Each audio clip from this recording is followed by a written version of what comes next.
est dans le droit commun. Après, je pense qu'il faut y rester le plus possible. Parce que c'est quoi? Les enfants, ils vont rester toute leur vie, l'enfance, l'adolescence, l'âge adulte, ils vont passer d'institution en institution. Moi, je sais pas, mais il faut se mettre à la place de ces enfants et de ces adultes. Parce que vous aimeriez faire de la poterie en même temps que tout le monde, parce que c'est ça, les institutions. L'institution, c'est ça. Alors, je sais pas s'il faut qu'on se compare entre des enfants qui ont des troubles divers et nous qui nous supposons sans troubles. Je sais pas si la comparaison est... Mais par contre, je suis d'accord avec vous sur le fait de peut-être essayer de décloisonner tout ça, parce que le mot inclusion, c'est ce qu'on essaye on essaye de tendre vers ça, si on le prend dans le sens on s'adapte et la personne s'adapte, parce que l'intégration, c'est la personne qui s'adapte, ouais. Et l'inclusion, c'est on essaye qu'il y ait les deux parties, c'est l'école qui s'adapte. Est-ce que c'est l'enfant qui s'adapte à l'école ou l'école qui s'adapte à l'enfant? Justement, vous, association, avec un S, pas spécialement l'ASPI, qu'est-ce que vous arrivez à faire ou pas faire au niveau des décideurs? Est-ce que c'est à ce niveau-là qu'il faut arriver à changer le modèle scolaire, à changer cette norme de l'élève idéal? Je pense que, comme disait M. Alain, le mammouth, il n'est pas prêt d'être dégraissé, je pense. Et qu'en termes de système, moi j'ai abandonné l'idée qu'on puisse le changer là. De manière, pour les enfants qui sont ici, aujourd'hui et maintenant. Bon, en même temps, on voit bien que c'est pas un enjeu dans la présidentielle qui nous occupe là, quand même. C'est voilà, ni les questions de santé, ni les questions de handicap ne sont du tout centrales dans les débats qui occupent les différentes personnes, quoi. Quel que soit le candidat. Donc, c'est vrai on dit toujours, le plus simple, ça serait de bâtir pour demain, de commencer à changer à la base le système pour que on arrive à quelque chose de plus inclusif et je pense qu'effectivement on n'y est pas encore. Nous on utilise l'idée que, alors c'est un peu naïf, mais si on va dans une école, ça se réalise en pratique, qu'on aide une institut à mettre en place ça, qu'on lui fabrique le matériel, parce qu'il faut qu'il soit propre à l'enfant, à la fois pour des choses d'apprentissage, sur la capacité par exemple à trier, à associer les choses. Ben là j'ai fait avec des personnages de contes de fées parce que la petite fille était passionnée des personnages de contes de fées et donc on a fait des exercices avec ça. Un autre c'est passionné de voitures, on lui fera sur les voitures. On propose du matériel. Si ça fonctionne, l'instit va dire à son collègue, puisqu'on sait que de toute façon il va en avoir d'autres, des enfants autistes, ah mais tu sais que tu peux les appeler, il y aura... et c'est comme ça que ça se passe en pratique. Voilà. Ce qui veut dire que par exemple au niveau si vous essayez de nouer un lien avec le rectorat et de proposer... On l'a fait, on a rencontré Madame, sujet, on a rencontré Madame Maluret qui est donc la conseillère au recteur pour les personnes en situation de handicap. C'est le plus haut qu'on puisse toucher. Il n'y a pas plus haut pour nous, après il faut passer à Paris. Elle nous a écoutés, elle a dit c'est très bien, mais elle a dit, le premier chose, c'est elle a dit, surtout dites-moi, vous n'allez pas dans les écoles. Je dis, ah ben non, vous passez bien madame, je ne rentre pas dans les écoles. Même parce que je suis institut, je ne peux pas rentrer dans les écoles comme ça. Vous voyez.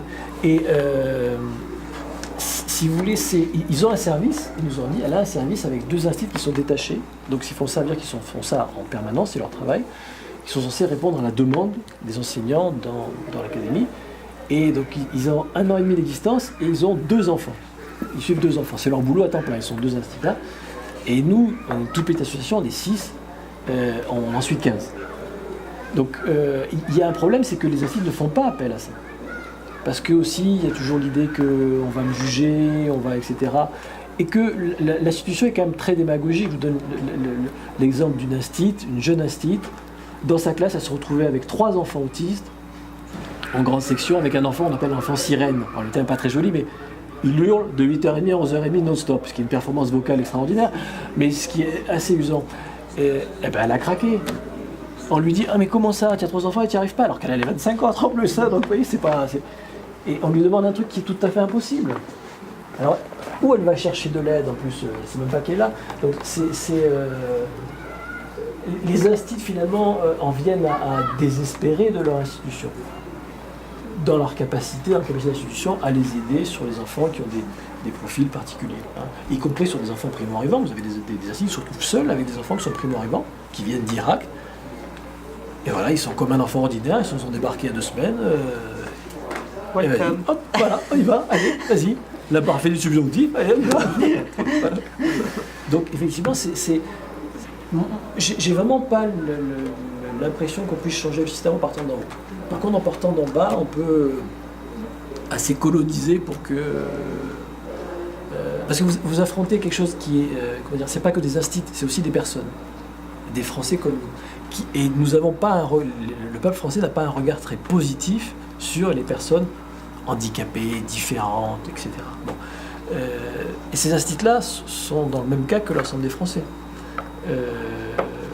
Et peuvent être très mal à l'aise avec un enfant qui est en situation de handicap.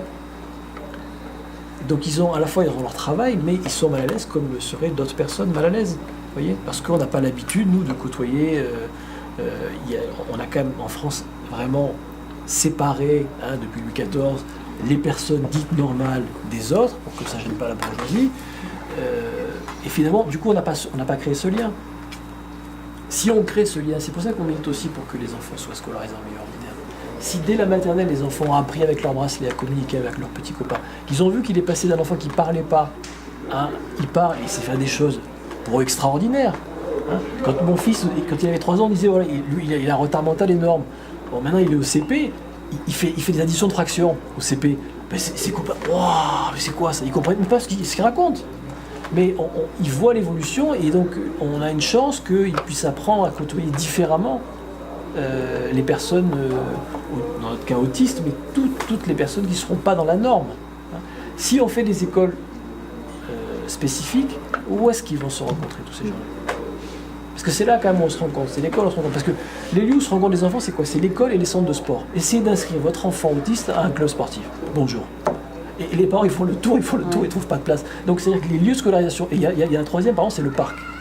Mais quand vous allez au parc, et que votre fils, tout ce qu'il fait, c'est prendre les cailloux, et hop, il vise bien la tête de tous les autres, et qu'il est assez adroit, vous allez finalement au parc à l'heure où les autres ne sont pas. Et donc il y a le parc, l'école et le club sportif, il n'y a aucun lieu de socialisation et de mise en commun des gens, et donc se croisent jamais.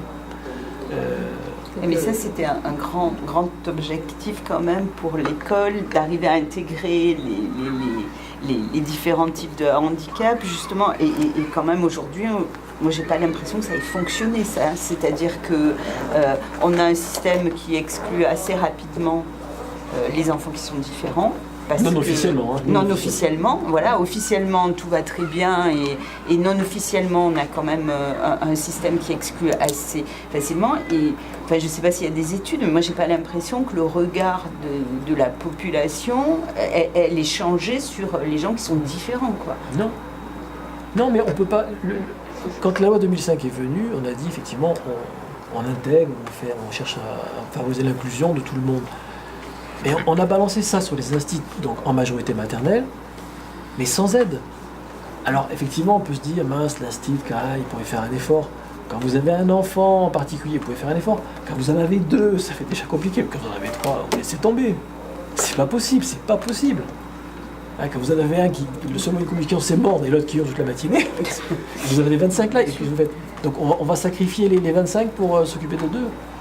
Sans compter que si vous le signalez à votre institution et vous voulez avoir une AVS, le temps que le dossier aille de là, l'autre avec le PH, la réunion, vous avez peut-être 6 mois où ce sera l'année suivante. Et ça va empirer.